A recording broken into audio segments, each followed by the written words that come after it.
Apat na karakter sa FPJ Batang Quiapo na pinagbibidahan ni Coco Martin ang nagpaalam na matapos ang sunod-sunod na pasabog na eksena nitong mga nagdaang episode.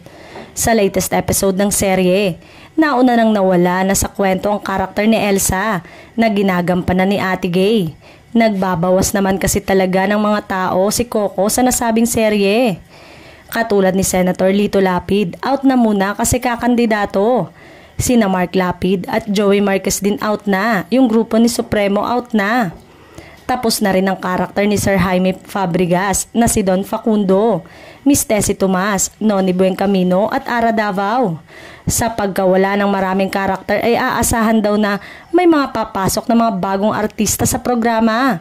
Katulad ng Kapuso Stars na sina William Martinez, Ariel Villasanta at Anjo Eliana. Isa lang sila sa mga madadagdag na mga pangalan sa Batang Quiapo na mapapanood na rin sa mga susunod na araw sa programa.